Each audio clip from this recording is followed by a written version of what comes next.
legge. Grazie.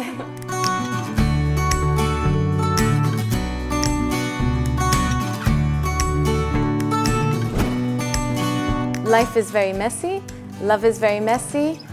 It often isn't what we expect it's going to be. And I think writers are always trying to give form to the mess, to draw lines around that of life that we don't really understand, and to tame it, which is what Ezra says in the English. We try to tame love and life, and yes, I think that's what writers often try to do, and it is what I try to do, even though I accept and acknowledge that it's impossible, ultimately.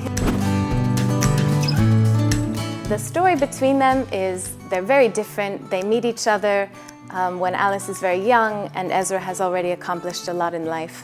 At the same time, they find a lot of similarity between them, and this makes them compatible in a way that I suppose is surprising to many people. The asymmetry between them is responsible for this compatibility. They are both writers. He's an accomplished writer, Alice is an aspiring writer. They both have a writer's sensibility. So they want to learn what it's like to be someone else. They're very curious and playful, and they take care of each other in different ways. There are details that recall him, and that was intentional for an aesthetic reason, which is that if you're familiar with the work of Philip Roth, then you know that he played a lot with autobiography versus fiction. So if you're aware of that, it adds another dimension to the book.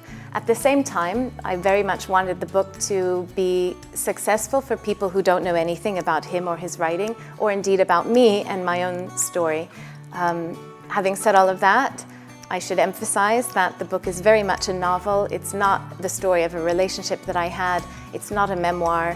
I didn't simply change the names, having written what happened to me. It's very much a work of fiction, using details and resources and experiences from throughout my life.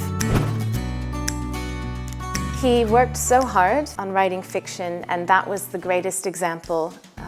He was so dedicated to it, and it taught me that although of course having skill, talent is useful, it is a job. You have to go back to it day after day, even when you don't feel like it, even when you have no confidence in what you're doing. You still have to show up at your desk, at your physical desk and at your mental desk, and do the best you can for a certain number of hours, and one day it will be done.